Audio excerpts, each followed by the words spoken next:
Hello student, welcome to the Arihantam Academy. So student, today we will talk about the second lecture of solid state. And if you are new at this channel, then please subscribe it and share with your friends and relatives whomsoever it's required. Okay, so actually we are discussing about the solid chapter, and this lecture has been designed in the favor of your examination of NEET and examination of IIT JEE. Right now, so if you are a NEET aspirants or IIT JEE aspirants, then please subscribe this channel and share with your friends. Here you will get the good quality contents for your future examinations. Right now, so we need to talk about the second lecture of solid state. We have already terms in the first chapter what is exactly solid. तो solid में बेटा आपने पहले भी पढ़ा होगा कि solid कहने का मतलब होता है क्या कि solid has a definite patterns, right ना, and why it have a definite patterns, it is due to the close packing of their arrangement. कि अगर आप एटम्स को या मॉलिक्यूल्स को या आयंस को एक क्लोज पैकिंग पैटर्न्स में रखते हैं, then definitely they have property to produce a regular geometry. Okay, जैसे कि यहाँ पर हम लोग क्यूब को देख पा रहे होंगे, राइट ना. तो ये जो पार्टिकल्स का अरेंजमेंट है वही फिजिकल स्टेट ऑफ मैटर को डिफाइन करता है कि अगर किसी पार्टिकल्स को आप लो एंट्रोपी, लो थर्मल एनर्जी, लो काइनेटिक एनर्जी के साथ strong force of attraction, least intermolecular distance, rigidity, fixed distance between two particles के साथ अगर पैक करते हैं, जहाँ पर पार्टिकल्स अगर मीन पोजीशन पर वाइब्रेट करे, तो ऐसे फिजिकल स्टेट्स सॉलिड के रूप में डिफाइन होता है, राइट ना. तो फिजिकल स्टेट ऑफ मैटर में सॉलिड को डिफाइन करना है तो low entropy must be there, because high entropy में सिस्टम का जो ऑर्डर है वो डिसऑर्डरनेस में कन्वर्ट होगा, then the physical state of matter will disturb. So you need to keep very low entropy of the system, right ना. Now अगर हम बात करते हैं यहाँ पर क्या कि सॉलिड में उसकी कंस्टिट्यूएंट पार्टिकल्स को अगर हम डिफर करें तो कितने टाइप के सॉलिड हो सकते हैं और किस टाइप का इंटरमॉलिक्यूलर फोर्स उनके बीच में सेटअप हो सकता है. कि लाइक जैसे देखें यहाँ पर हम बात कर सकते हैं क्या केमिकली नेचर में जो एग्जिस्टेंस है सॉलिड का वो उनके कंपोनेंट के बेसिस पर डिपेंड करता है. अब कंपोनेंट क्या क्या हो सकते हैं, तो हमने बोला क्या बेटा, आपने पढ़ा होगा कि कंपोनेंट एलिमेंट हो सकता है. बेटा अगर कंपोनेंट एलिमेंट होता है तो एलिमेंट के रूप में नेचर में कंपोनेंट मेटल हो सकता है, या एलिमेंट के रूप में कंपोनेंट नॉन मेटल के रूप में हो सकता है. अगर एलिमेंट मेटल के रूप में होगा तो we need to discuss about the metallic solid, right ना. किसके बारे में पढ़ सकते हैं, मेटालिक सॉलिड के बारे में पढ़ सकते हैं. And if the component exist in non metals form, then we need to discuss about the covalent solid. तो फिर हमें किसके बारे में पढ़ना होगा, कोवैलेंट सॉलिड के बारे में पढ़ना होगा. तो यानी एक सॉलिड है मेटालिक, दूसरा सॉलिड है आपका क्या, कोवैलेंट. अब देखिए यहाँ पर क्या है कि अगर एलिमेंट्री लेवल के बदले कोई मॉलिक्यूल कोई पार्टिकल्स अगर मॉलिक्यूलर फॉर्म में एग्जिस्ट करता है, ठीक है, तो मॉलिक्यूलर फॉर्म क्या हो सकता है, यानी कि अगर कोई मॉलिक्यूलर फॉर्म में एग्जिस्ट करता है तो आपने पढ़ा होगा कि मॉलिक्यूल 3 तरीके का होता है, राइट ना. 11th क्लास में पढ़ा होगा कि एक molecule non polar where the electronegativity difference between the atom is 0, then sharing of bonds में be non polar in nature, right ना. Yeah, if the molecules which has zero dipole moment with 2 different bond, they also consider as non-polar molecules. Second आपने पढ़ा होगा polar molecules. And third एक special characteristic है hydrogen bond का, that chemical bond form between the hydrogen and 3 different element like fluorine, oxygen and nitrogen. तो that में देखिए यानी यहाँ पर एक solid पढ़ना है metallic, एक solid पढ़ना है covalent, एक सॉलिड पढ़ना है मॉलिक्यूलर. तो 3 सॉलिड हो गया. चौथा आपने ये भी देखा होगा कि नेचर में अगर बात करी जाए केमिकल्स की, तो नेचर में केमिकल्स जो हैं वो एग्जिस्ट करते हैं 3 तरीके से, राइट ना. तो यहाँ पर यानी यहाँ पर क्या है, हम लोग बात कर सकते हैं कॉन्स्टिट्यूएंट एलिमेंट का. यानी कॉन्स्टिट्यूएंट ऑफ सॉलिड में बी आयंस, एंड आयंस में जनरली एक फॉर्मेट कैटायन का होता है और एक फॉर्मेट अनायन का होता है. सेकेंड जो होता है अपना वो होता है क्या आपका metal, so that's why that is termed as metallic solid. Third जो हम लोग पढ़ेंगे वो नॉन मेटेरियल्स होगा, that's why we need to discuss about the covalent solid और network solid and fourth thing that we need to study about that molecular solid, right ना। किसके बारे में पढ़ना है हमें? मॉलिक्यूलर सॉलिड के बारे में पढ़ना है। तो मॉलिक्यूलर सॉलिड में already molecules is of 3 types हमने अभी पढ़ा भी। तो मॉलिक्यूलर सॉलिड में 3 पढ़ना है हमें, नॉन पोलर,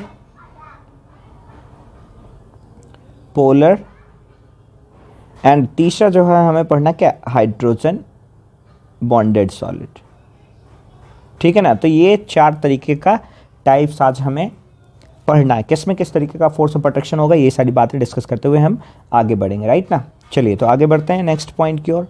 तो दैट में देखिए सबसे पहला जो आपका टाइप है यहाँ पर, राइट ना, आयनिक सॉलिड। आयनिक सॉलिड कहने का मतलब ये होता है क्या कि आयनिक सॉलिड कैसे फॉर्म होता है? तो बेसिकली आयन से फॉर्म्स होते हैं। किससे फॉर्म्स होते हैं बेटा जी? आयन से। Ionic solid is form due to ions, और आयंस में 2 लैटिस पॉइंट आपको मिलेगा, एक लैटिस पॉइंट कैटायंस के रूप में और एक लैटिस पॉइंट अनायंस के रूप में, राइट ना। तो जैसे अगर बात करते हैं हम लोग NaCl का, तो Na पर देखो सोडियम मेटल होता है, इलेक्ट्रोपॉजिटिव नेचर का होगा, क्लोरीन नॉन मेटल्स होता है, इलेक्ट्रोनिगेटिव का होगा। तो सोडियम यहाँ पर क्या है? कैटायन, और Cl माइनस यहाँ पर क्या है? Anion. Then due to their different atomic radii और due to their different ionic radii they have different lattice point. तो ये लैटिस पॉइंट की बात करेंगे, लेकिन अभी नहीं, बाद में। अभी सिर्फ हमें ये पढ़ना है कि अगर कंस्टिट्यूएंट पार्टिकल्स कैटाइंस और एनाइंस है, then such type of solid will be ionic solid in nature. Next, अगर कोई कैटाइन और एनाइंस है, तो कैटाइंस मतलब पॉजिटिवली चार्ज आयंस, एनाइंस कहने का मतलब नेगेटिवली चार्ज आयंस। और अगर किसी भी मीडियम में आप पॉजिटिव चार्ज के अलोंग अगर एक नेगेटिव चार्ज रख देते हैं, तो यहाँ पर एक फोर्स ऑफ अट्रैक्शन एस्टैब्लिश्ड होता है, and that force of attraction is termed as electrostatic force. Electrostatic force इसलिए बोलते हैं क्योंकि ये चार्ज जो हैं वो स्टैटिक होते हैं। So due to the force of attraction setup between the static charge is known as electrostatic force, right ना। तो ये चीज़ हमें सबसे पहले पता करना है कि आयनिक सॉलिड कहने का मतलब क्या होता है।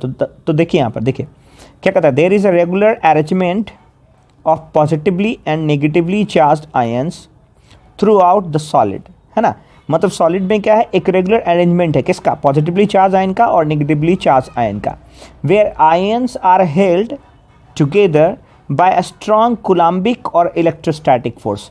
अब चूंकि कूलम्बिक फोर्स इसलिए कहते हैं because the attraction force set up between the 2 charge. ऐसे मान लो बेटा, जैसे देखो मैंने बोला NaCl का क्रिस्टल है, तो NaCl का क्रिस्टल हम कैसे डिज़ाइन कर सकते हैं, ये चीज़ आपको पता करना पहले। जैसे देखो हम लोग कहते हैं क्या कि NaCl में से Na पॉजिटिव चार्ज का है, Cl नेगेटिव चार्ज का है, यानी ये आपका हो गया कैटायन और ये हो गया आपका एनायन। आपने पढ़ा होगा हमेशा कि the radius of anion is larger than the radius of cation, यानी एक का रेडियस लार्जर है और एक का रेडियस स्मॉलर। अगर एक का रेडियस लार्जर है और एक का रेडियस स्मॉलर है, तो आप इसको सेम लैटिस पॉइंट पर तो कभी नहीं रख सकते हैं, क्योंकि एक एटम छोटा एक एटम बड़ा, अब वैसा क्लोज पैकिंग नहीं कर सकते हैं। तो क्या करेंगे आप? एक लैटिस पॉइंट डिसाइड करेंगे आप अनाइंस के लिए, और एक दूसरा लैटिस पॉइंट आप डिसाइड करेंगे किसके लिए? कैटाइंस के लिए। और इस तरीके के अरेंजमेंट के अंदर ही आपको उसको क्या करना है? उसको फिट करना। तो फिट करने का कॉन्सेप्ट देखिए क्या है कि जैसे हमने बोला क्या कि हम एक काम कर सकते हैं। काम क्या कर सकते हैं? तो क्लोरीन को मतलब एनायंस को किसी लैटिस पॉइंट के, रुक जाना बेटा सॉरी, एनायंस को किसी लैटिस पॉइंट पर हम अरेंज कर सकते हैं। तो कैसे लैटिस पॉइंट पर अरेंज कर सकते हैं बेटा? तो देखो यहाँ पर क्यूब बनाता हूँ मैं पहले, तब बेहतर अंडरस्टैंडिंग डेवलप हो पाएगा, ठीक है। तो जैसे मान लो क्या, एक क्यूब है हमारे पास, ठीक है, एक क्यूब बनाते हैं। लेट अस से दैट कि एक क्यूब है आपके पास, यहाँ पर एक क्यूब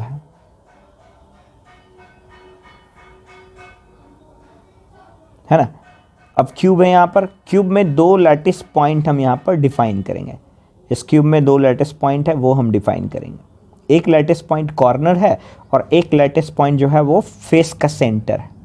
तो हमने बोला क्या कि अगर हम लैटिस पॉइंट डिफाइन कर रहे हैं यहाँ पर, तो एक लैटिस पॉइंट देखो कहाँ पर है? इस फेस पर। एक लैटिस पॉइंट ठीक सामने वाले फेस पर, एक लैटिस पॉइंट ठीक आसपास ऐसे लैटरली, और एक लैटिस पॉइंट आपका फ्रंट और एक लैटिस पॉइंट आपका बैक। तो ये 6 लैटिस पॉइंट हो गए फेस पर। नेक्स्ट देखिए, अगर इस लैटिस पॉइंट पर बेटा जी आपने कैटायन को भेज दिया, पॉजिटिव चार्ज को भेज दिया, तो बचा हुआ कॉर्नर पर आप किसको भेज सकते हैं? तो बचे हुए कॉर्नर पर हमको डेफिनेटली हम किसको भेज सकते हैं? तो बचे हुए कॉर्नर पर हम अनाइंस को भेज सकते हैं। तो हमने क्या किया, बचे हुए कॉर्नर पर हमने अनाइंस को भेज दिया। यहाँ पर अनाइंस है, यहाँ पर अनाइंस है, यहाँ पर अनाइंस है, यहाँ पर अनाइंस है, इधर अनाइंस है, यहाँ पर अनाइंस है, यहाँ पर अनाइन है, और यहाँ पर अनाइन। इस तरीके के क्लोज पैकिंग से जो लैटिस डेवलप होता है उसमें देखिए यहाँ पर पॉजिटिव चार्ज है और इधर है निगेटिव चार्ज, यहाँ पर है निगेटिव चार्ज। तो हमने क्या देखा कि पॉजिटिव और निगेटिव के बीच में एक फोर्स ऑफ अट्रैक्शन है, पॉजिटिव निगेटिव के बीच में एक फोर्स ऑफ अट्रैक्शन है, पॉजिटिव निगेटिव के बीच में एक फोर्स ऑफ अट्रैक्शन है, पॉजिटिव निगेटिव के बीच में एक फोर्स ऑफ अट्रैक्शन है। Such force of attraction is defined by the Coulomb's law. यानी ऐसा मान लो कि एक क्यूब के कॉर्नर पर एनायंस है, ऐसा मान लो यहाँ पर कॉर्नर पर एनायन है, और इस क्यूब के फेस पर कैटायंस, ये पॉजिटिव, ये निगेटिव, ये निगेटिव, फिर ये निगेटिव और ये निगेटिव। तो यहाँ पर क्या है, इस कैटायन के सेंटर से एनाइन के सेंटर के बीच का क्या होगा, एक फोर्स ऑफ अट्रैक्शन स्टैब्लिश्ड होगा। इसी फोर्स ऑफ अट्रैक्शन को हम लोग बोलते हैं क्या, इलेक्ट्रोस्टैटिक फोर्स। अब देखिए हमने क्या किया, अनाइन को देखो, अनाइन को लैटिस पॉइंट के कॉर्नर पर क्यों रखा, क्योंकि कैटायन स्मॉलर है, एनाइन लार्जर है। तो क्या करेंगे, 4 लार्जर एनाइन के बीच में जो एम्प्टी स्पेस जनरेट होगा, उस एम्प्टी स्पेस के बीच में भी उसको हम फिट कर सकते हैं। देखो ऐसे क्या है, अगर 4 लार्जर एनाइंस है, आपने इस 4 लार्जर एनाइंस को ऐसे ऐसे रख दिया, इनके बीच में यहाँ पर एक एम्प्टी स्पेस डेवलप हुआ। अब क्या करो, इस एम्प्टी स्पेस के बीच में छोटा सा कैटायन तो फिट हो ही सकता ना। तो ये 4 एनायन है और ये कैटायन है। तो इस तरीके का अरेंजमेंट होता है, और यहाँ पर जो अरेंजमेंट है और इस तरीके का जो फोर्स दोनों कैटाइंस और एनाइंस में इस्टेब्लिश्ड होगा सेंटर टू सेंटर, इसी फोर्स को हम लोग इलेक्ट्रोस्टैटिक फोर्स कहते हैं। अब चूंकि इलेक्ट्रोस्टैटिक फोर्स को कूलम्ब्स ने डिफाइन किया था, इसलिए इसके पार्टिकल्स के बीच में जो फोर्स है उसको हम किसके टर्म्स में पढ़ते हैं, कूलम्ब्स के फोर्स, कूलम्ब के टर्म्स में पढ़ते हैं। अब देखिए नेक्स्ट क्या कहता है, नेक्स्ट बेटा देखो क्या कहता है कि these solids are very hard and brittle and have very high melting point. इस टाइप के जो सॉलिड होते हैं वो हार्ड होते हैं, ब्रिटल होते हैं। ब्रिटल इसलिए होते हैं because they are crystal in nature. Very high melting points होता है because they have high lattice enthalpy. Now next क्या कहता है कि in solid state as ions are not free to move hence they are insulators, but in molten state or in aqueous state its ions becomes free to move and it becomes conductor। ये सबसे खास बात होता है किसका, एक आयनिक solid का। कि आयनिक सॉलिड की अगर बात करते हैं तो आयनिक सॉलिड में सबसे खास बात क्या है कि देखिए सॉलिड फॉर्मेट में हमने क्या पढ़ा है, in case of solid the cations are strongly held by anions. तो अगर इन कैटाइंस और एनाइंस में, यानी यहाँ पर Na+ है और ठीक इसके बगल में Cl- है, तो यहाँ पर हम लोग क्या देख पाते हैं, एक स्ट्रॉन्ग अट्रैक्शन है, स्ट्रॉन्ग अट्रैक्शन। इस स्ट्रॉन्ग अट्रैक्शन को अगर हमें बिगाड़ना है तो हमको क्या करना पड़ेगा, पहला चीज हीट करना पड़ेगा। जब हम हीट करेंगे तो क्या होगा बेटा, the cations and anions are migrate to each other. Cations और एनाइंस एक दूसरे से माइग्रेट कर जाएंगे, सॉरी कैटाइंस और एनाइंस क्या होंगे, एक दूसरे से माइग्रेट कर जाएंगे। किधर गया अपना, ये रहा। तो कैटाइंस और एनाइंस जो है वो क्या होगा, एक दूसरे से माइग्रेट कर जाएंगे। यानी यहाँ पर मान लो क्या कि इनको हीट करना, इनको हीट करेंगे तो कैटाइंस सेपरेट हो गया और एनाइन भी सेपरेट हो गया, और हीट करने से ये किस फेज में कन्वर्ट हो गए, मोल्टेन फॉर्मेट में कन्वर्ट हो गए। तो मोल्टेन फॉर्मेट में कन्वर्ट होना ही इनकी इलेक्ट्रिकल कंडक्टिविटी को क्या करता है, डिफाइन करता है कि जैसे ही ये आएंगे उस स्टेज में आयंस आर फ्री। या दूसरा एक कॉन्सेप्ट ये कहता है कि जैसे आपके पास NaCl है, आप इसमें वाटर ऐड कर दो, जब वाटर ऐड कर देंगे तो ये अपने अपने पोलैरिटी में डिसोसिएट हो जाएंगे। तो एक सोडियम की polarity positive in aqueous form, Cl की polarity negative in aqueous form. अब ये दोनों अगर अपनी पोलैरिटी के साथ फ्री हो जाएंगे, then due to free cations and anions, due to free cations and anions they can migrate, right ना, दे कैन माइग्रेट। तो ये माइग्रेट हो सकते हैं, ये आपका क्रिस्टल सॉलिड का प्रॉपर्टीज़ होता है। ठीक है बेटा जी, यहाँ तक क्लियर है ना। यानी कि हम लोग बात कर सकते हैं क्या कि सॉलिड स्टेट्स में electrostatic force of attraction high होता है, that's why they can not conduct electricity, but in molten state और in aqueous solutions their ions are free to move, that's why they are good conductor of electricity. और ये एक question 12th में भी पूछा जाता है ना। नेक्स्ट देखिए क्या कहता है, ionic solid have high enthalpies of vaporization because due to the strong electrostatic force of attractions they need high dissociation enthalpy, right now they are soluble in polar solvent क्योंकि Na plus cations और Cl minus anion है, तो polar nature होने के कारण ही polar solvents में dissolve होता है like H2O, but insoluble in non polar solvents क्योंकि dissolution का एक properties होता है like dissolve in like, जो जैसा होता है वो उसी में घुलता है। तो polar होगा पोलर में घुलेगा, नॉन पोलर होगा नॉन पोलर में घुलेगा। तो such as C6H6 carbon disulphide, carbon tetrachloride, इन सब में ये डिसॉल्व नहीं होगा, राइट ना। अब आयनिक सॉलिड के एग्जांपल में कौन आ गया, तो lithium fluoride, sodium chloride, potassium nitrate, Na2SO4। इसमें देखिए लिथियम कैटायन है, फ्लोरीन एनायन है, सोडियम कैटायन है, क्लोरीन एनायन है, पोटेशियम कैटायन है, नाइट्रेट एनायन है, सोडियम कैटायन है, सल्फेट एनायन है, राइट ना। तो इस तरीके से हम लोग डिस्कस कर सकते हैं कि आयनिक सॉलिड की कुछ प्रॉपर्टीज़ होती है। चलिए अब बात करते हैं हम लोग अगले सॉलिड की, मेटालिक सॉलिड। ठीक है, अब अगला सॉलिड जो है वो मेटालिक सॉलिड है। अब देखिए मेटालिक सॉलिड में क्या होता है ये चीज़ समझते हैं हम लोग। जैसे देखो मेटल्स की कुछ खास बातें हम लोग पहले पता कर लेते हैं कि मेटल की खास बातें क्या है ना। मेटल की कुछ खास बातें हम लोग डिस्कस कर लेते हैं। लाइक जैसे कोई भी एग्जांपल, सोडियम का एग्जांपल लेते हैं, सोडियम का एग्जांपल लेते हैं। सोडियम है, सोडियम का एटॉमिक नंबर 11 होता है। आप इसको लिख सकते हैं 281। अगर हम इसको 281 में लिखते हैं तो 281 में से 10 इलेक्ट्रॉन और 1 इलेक्ट्रॉन, ऐसा कुछ कॉन्सेप्ट है। अब इसको अगर रदरफोर्ड एटॉमिक मॉडल के टर्म्स में देखा जाए बेटा, तो देखो यानी ये न्यूक्लियस है, ये फर्स्ट ऑर्बिट है, ये सेकेंड ऑर्बिट है और ये थर्ड ऑर्बिट है। अब ऐसा मान लेते हैं यहाँ पर कि मान लेते हैं ऐसा कुछ कि फर्स्ट ऑर्बिट में 1 इलेक्ट्रॉन, ठीक है ना, फर्स्ट ऑर्बिट में 1 इलेक्ट्रॉन्स, और सेकेंड में देखो 8 है, तो 1 2 3 4 5 6 7 8, 8 इलेक्ट्रॉन सेकेंड में और 2 इलेक्ट्रॉन्स है आपका फर्स्ट में। तो फर्स्ट और सेकेंड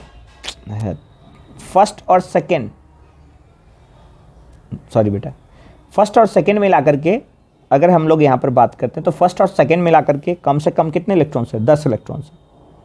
तो 10 इलेक्ट्रॉन्स हैं प्लस 1 इलेक्ट्रॉन्स। अच्छा, लेकिन से उस 10 इलेक्ट्रॉन के सेंटर में क्या है, न्यूक्लियस है, न्यूक्लियस के पास पॉजिटिव चार्ज है। तो इन दोनों का डिफरेंस अगर समझा जाए तो प्लस है, यानी पॉजिटिव है।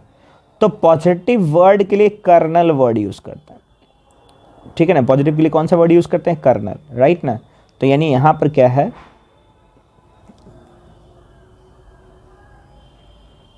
The nucleus of sodium with respect to their 10 inner core electrons, the terms of metal is used as kernel, right ना।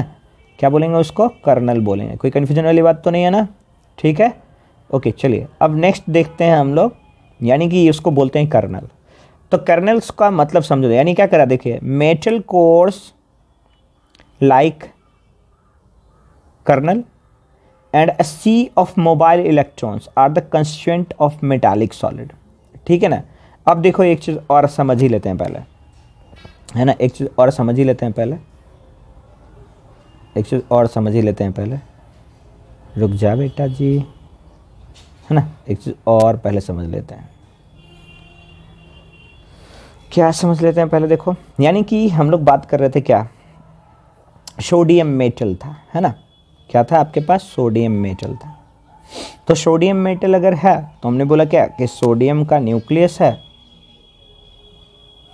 उसके वैलेंस इलेक्ट्रॉन है, फिर सोडियम का मेटल है न्यूक्लियस के साथ, उसके वैलेंस इलेक्ट्रॉन है, सोडियम है, उनके वैलेंस इलेक्ट्रॉन है, सोडियम है, फिर उनके एक वैलेंस इलेक्ट्रॉन्स हैं, फिर सोडियम है, फिर वैलेंस इलेक्ट्रॉन्स है, फिर सोडियम है, और फिर वैलेंस इलेक्ट्रॉन्स है। अब समझिए थोड़ा सा एक चीज़ और, कि यानी यहाँ पर इस केटाइन को अगर देखा जाए तो इस केटाइन के साथ 4 इलेक्ट्रॉन्स जुड़े हुए हैं, यानी one nucleus is surrounded by 4 electrons. So nucleus is surrounded by 4 electrons. This 4 electrons is basically known as sea of electron. क्यों बोला जा रहा है इसको sea of electrons? Like जैसे देखिए, if a crystal of sodium have millions of sodium atom and one sodium has 1 electrons, then the millions of sodium has millions of electrons and all the electrons are free to move. That's why that is termed as sea of electron. तो इस sea of electrons and sodium nucleus के बीच जो force of attraction established होगा, ठीक है ना, मतलब बहुत सारे इलेक्ट्रॉन्स हैं, बहुत सारे इलेक्ट्रॉन्स हैं, और उनके बीच में अगर मान लिया जाए एक न्यूक्लियस है, ये 6 के कॉम्बिनेशंस में हो सकता है, और उनके बीच में एक न्यूक्लियस है, then such type of bond or such type of force of attraction established between the metal and their valence electron is known as metallic bond. ठीक है ना, समझ में आ गया होगा। उसी को हम लोग क्या बोलते हैं, मेटालिक बॉन्ड कहते हैं। क्या बोलते हैं उसको, मेटालिक बॉन्ड कहते हैं। तो मेटालिक बॉन्ड कहने का मतलब क्या हो गया, the force of attraction established between nucleus of metal, so the force of attraction, the force of attraction set up between the valence electron, यानी the sea of valence electrons and nucleus of metal is called metallic bond. Is called metallic bond, right ना, ठीक है ना। तो यानी यहाँ पर क्या है, मेटल्स के लिए इसी टाइप की बॉन्डिंग है, सी ऑफ इलेक्ट्रॉन्स और न्यूक्लियस के बीच का बॉन्डिंग है, और इसी को हम लोग बोलते हैं मेटालिक बॉन्डिंग। इसीलिए मेटल्स में क्या होते हैं, मेटालिक बॉन्डिंग प्रेजेंट होता है, ठीक है। ओके, तो दैट में देखिए क्या है, metal cores and sea of mobile electrons are the constituent of the metallic solid. So each metal atom contributes 1 और more electrons toward the sea of electrons, ठीक है। ऐसा जैसा देखिए, सोडियम का 1 इलेक्ट्रॉन्स होगा, अगर कॉपर का एग्जांपल देंगे तो 1 2 दोनों हो सकता है, आयरन का एग्जांपल दें तो 2 valence electron 3 valence electrons, right ना। क्रोमियम का एग्जांपल दें तो 2 valence electron 4 valence electron 6 valence electron, तो कम से कम 1 और 2 तो वैलेंस इलेक्ट्रॉन है ही है। सो each metal can coordinate with either 1 और 2 more valence electrons. So these electrons are evenly spread out throughout the crystal and weak forces of attraction or metallic bonds so bind together kernel and sea of electrons. चूँकि वो क्या होता है, सब जगह फैला होता है ना, चारों तरफ फैला होता है क्रिस्टल्स में, तो इसलिए उसको लूजली हेल्ड बोलते हैं, because they can move. That's why metallic solids are good conductors in nature. So now देखिए यहाँ पर क्या कहता है कि metallic crystals may be hard as well as soft भी हो सकता है, लाइक जैसे पोटेशियम सॉफ्ट सॉलिड की कैटेगरीज में आता है, सोडियम सॉफ्ट सॉलिड की कैटेगरीज में आता है। So having moderate enthalpies of fusion, mobile sea of electrons is responsible for many properties of metal such as जैसे मैलेबिलिटी, ठीक है, सीट में बीटन इनटू सीट, डक्टिलिटी कहने का मतलब क्या है, can be drawn into wires, metallic lustre उनका जो चमक होता है, राइट ना, and thermal conductivity as well as electrical conductivity. All these properties are being due to the presence of sea of electrons. For example, यहाँ पर देखो बेटा, कॉपर, आयरन, निकल, मेटल एलॉय, और ये देखिए आपका metal cores and sea of electrons, ठीक है, क्लियर है। आगे बढ़ा जाए, नेक्स्ट देखिए आपके पास है क्या, कोवैलेंट सॉलिड। तो कोवैलेंट सॉलिड कहने का मतलब क्या होता है, तो कोवैलेंट कहने का मतलब क्या होगा, देखो बेटा, कोवैलेंट मतलब हो गया आपका, कोवैलेंट सॉलिड की बात करते हैं, कोवैलेंट सॉलिड तो कोवेलेंट सॉलिड की अगर हम लोग बात करते हैं तो कोवेलेंट सॉलिड में क्या होता है, बेसिकली कार्बन के 2 एलोट्रॉप्स होते हैं, ठीक है। ऐसे 3 हम लोग देखेंगे, बकमिंस्टर फुलरीन भी होता है, बट 2 ज़्यादातर आपको समझना है। तो कार्बन के 2 एलोट्रॉप्स की अगर हम लोग बात करते हैं, लाइक जैसे डायमंड एंड लाइक ग्रेफाइट, तो कार्बन के अंदर एक प्रॉपर्टीज होती है and that properties is termed as catenation. तो कैटेनेशन कहने का मतलब क्या होता है, self linkage, self linking properties. So these atoms can form self linking, and due to this self linking they can form a long range of network. So due to this long range of network they have ability to form covalent solid or network solid, right now. तो that में देखिए यहाँ पर क्या कहता है कि in these atoms are bonded together by covalent bond formations through the crystal. Now it means there is a continuous network of covalent bonds. Why these networks form? Due to the catenation properties. Now so covalent bonds are strong and directional in nature, क्योंकि covalent है, sharing से होता है, तो sharing से होगा तो क्या होगा, डायरेक्शनल नेचर से होगा। जैसे sp3 हाइब्रिडाइजेशन का डायरेक्शन होगा तो टेट्राहेड्रल, sp2 का होगा तो ट्राइगोनल, राइट ना। तो ये जो उनका एक पैटर्न्स होता है, it is due to the presence of directional nature, right ना। now these solids are very hard होते हैं, brittle होते हैं and very high melting point, उनका melting point high होता है। so due to absence of any free electrons or ions they are insulated and their enthalpies of fusions are very high, यानी इनमें कोई भी इलेक्ट्रॉन्स फ्री नहीं होता है, इसलिए क्या है, इंसुलेटर के रूप में काम करते हैं। बट फिर भी आगे हम लोग डिस्कस करेंगे एक ऐसा स्ट्रक्चर्स जो कि क्या डिफाइन करता है, उनकी इलेक्ट्रिकल कंडक्टिविटी को डिफाइन करता है। यहाँ पर आपके पास डायमंड का स्ट्रक्चर्स है, टेट्राहेड्रल स्ट्रक्चर्स है डायमंड का, क्योंकि देखिए डायमंड्स में क्या कहता है, it has a 3 dimensional network of large number of sp3 hybridised carbon. sp3 hybridised carbon करने का मतलब कोई भी एक कार्बन 4 कार्बन से कनेक्टेड होगा, कुछ ऐसा कनेक्टेड, राइट ना।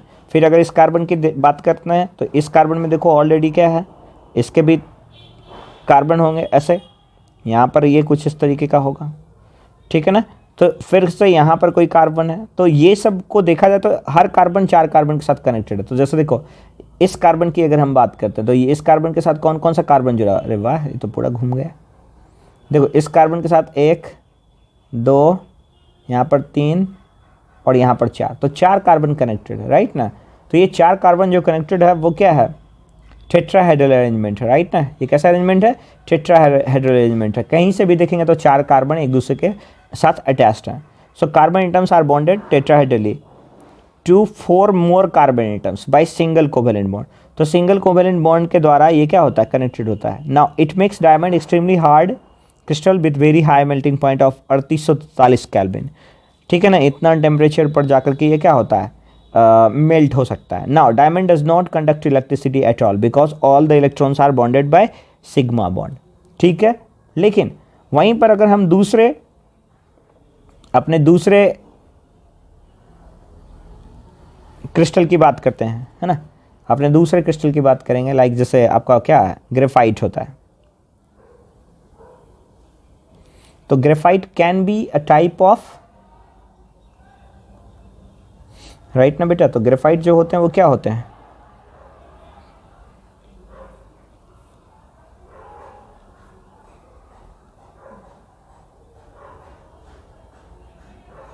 नेक्स्ट हमारे पास है ग्रेफाइट, ठीक है। तो अब हम बात करेंगे ग्रेफाइट की। तो ग्रेफाइट में देखो बेटा, ग्रेफाइट में क्या कहता है उसकी बातें हम लोग समझ सकते हैं। तो देखिए क्या कर रहा है, each carbon atom is sp2 hybridised and covalently bonded to 3 other carbon atoms, same layer by single bonds forming a layer of hexagonal rings. Now at each carbon atom the 4th valence electrons is available free, क्योंकि 3 एक के साथ 3 connected है। मतलब अगर ऐसा कुछ देखा जाए, ऐसा हेक्सागोन है तो एक के साथ 3, क्योंकि नीचे भी जाएंगे तो 3 ही होगा, है ना। अगर नीचे का एक लेयर बनाया जाए तो यहाँ पर भी क्या है, 3 एटम का कॉम्बिनेशन है ना। तो 3 एटम्स है, चौथा एटम सबका क्या है, फ्री है, चौथा एटम सबका फ्री है। अगर चौथा इलेक्ट्रॉन सबका फ्री है, then these 4 electrons can form pi bond, और pi bond is a loosely held bond. तो पाई बॉन्ड अगर लूजली हेल्ड है तो this pi can move in the presence of a small electric field, right ना। So same चीज़ देखिए क्या कि at each carbon atom the 4th valence electrons is available free which moves among different layers and provides good electrical and thermal conductivity nature to graphite. Now, different layers connect by van der Waals force as their forces are quite weak, so the layer can slide over each other and make graphite a soft lubricating solid. That's why हम लोग graphite के paste को Greece के रूप में काम कर सकते हैं। किसके रूप में काम कर सकते हैं? ग्रीस के रूप में काम कर सकते हैं। चलिए नेक्स्ट सॉलिड है आपका क्या? तो नेक्स्ट है बेटा मॉलिक्यूलर सॉलिड्स, राइट ना। अब देखिए मॉलिक्यूलर सॉलिड्स में क्या है आपके पास? तो मॉलिक्यूलर सॉलिड में क्या कर सकते हैं कि if the particles are close pack with some different force of attraction like dispersion forces, like London forces, dipole forces and hydrogen bonded, then the molecular solid can set up. Now if the force of attraction is dispersion forces or London forces, then definitely the molecular solid will be non-polar in nature. If the force of attractions will be dipole, then definitely the molecules will be polar molecules in nature. And if the force of attraction is a third type of like hydrogen bond, then definitely the solid will be hydrogen bonded solid, right ना। तो ये 3 तरीके का solid हमें समझना है। तो that में देखिए नॉन पोलर सॉलिड क्या कहता है कि either atoms like helium, neon, argon or molecules for example H2, I2, Cl2 are bonded together by weak dispersion forces or London forces. Now these are non-conductors, soft solids with low melting points and low enthalpy. Soft solids इसलिए बोलते हैं because the force of attraction is very poor. Next, they also have very low enthalpies of vaporization due to the presence of low intermolecular force of attractions. Now next क्या कहता है देखो बेटा यहाँ पर, they are volatile in nature. Hence at room temperature and pressure they are available in liquid or gaseous state. ये इतना volatile होते हैं कि रूम टेम्परेचर पर भी gaseous state में एग्जिस्ट कर सकते हैं। जैसे आयोडीन हो गया, सॉलिड H2 हो गया, solid CO2 as a dry ice, naphthalene ball, camphor, these are the non polar solid. Camphor देखते हैं, कैम्फर मतलब कपूर, धूप में रख दीजिए इवेपरेट हो जाता है। इसका मतलब क्या है? रूम टेम्परेचर पर गैसेस फॉर्मेट में। नेक्स्ट देखिए पोलर सॉलिड। पोलर सॉलिड कहने का मतलब क्या हो गया कि HCl के मॉलिक्यूल्स हैं। तो देखिए एक इन पर पॉजिटिव चार्ज, दूसरे इन पर निगेटिव। एक और HCl रखा जाए तो एक इन पर पॉजिटिव, दूसरे इन पर निगेटिव। तो यहाँ पर क्या है? इसके निगेटिव और इसके पॉजिटिव चार्ज के बीच में एक फोर्स ऑफ अट्रैक्शन है and that force of attraction is termed as dipole force.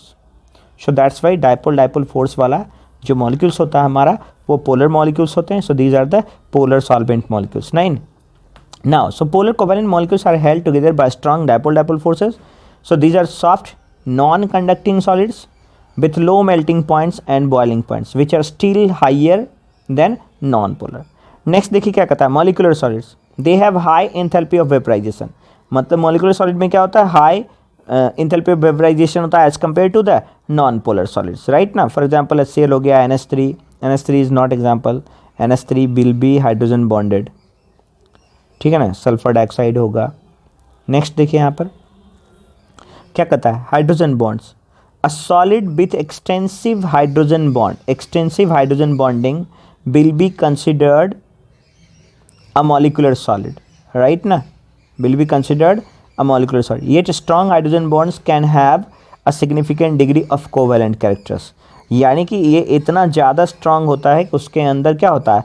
एक कोवैलेंट कैरेक्टरिस्टिक हो सकते हैं। तो ये आपका इथेनॉल में भी हो सकता है। लाइक जैसे मान लो क्या आपके पास है इथेनॉल यानी CH3 CH2OH, तो ऑक्सीजन पर नेगेटिव चार्ज, H पर पॉजिटिव चार्ज। एक दूसरा मॉलिक्यूल ले लें HO C2H5, देखिए H पर पॉजिटिव चार्ज, O पर नेगेटिव चार्ज, इनके बीच में भी strong force of attraction that is also termed as hydrogen bond.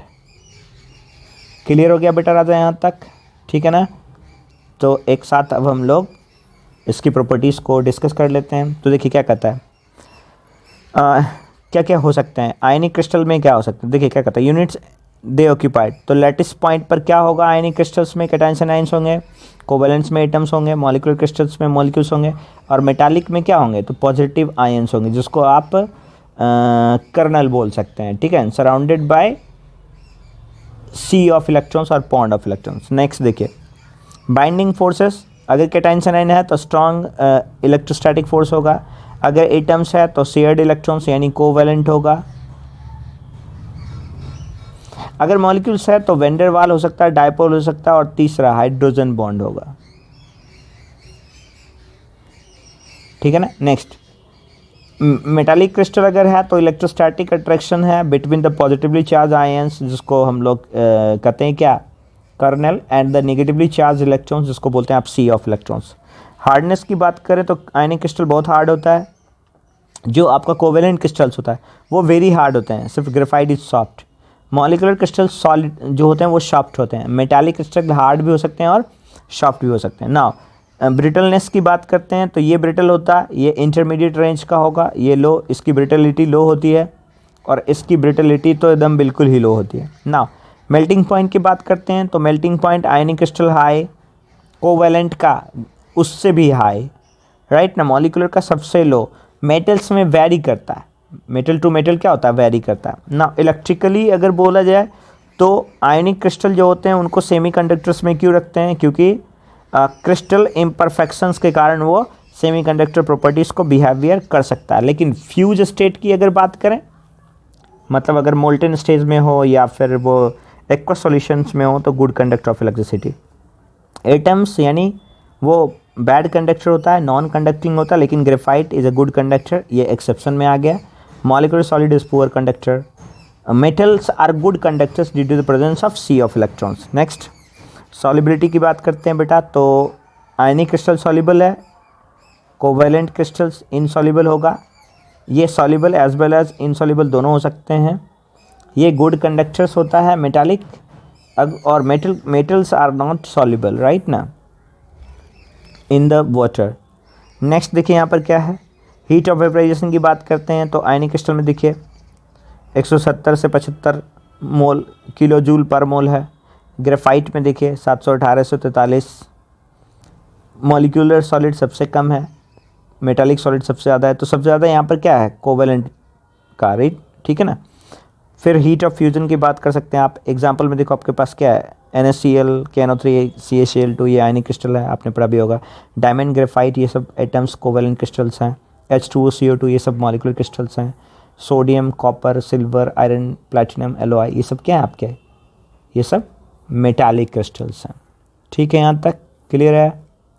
तो आई होप बेटा आपने लेक्चर को एंजॉय किया होगा, and see you in the next class.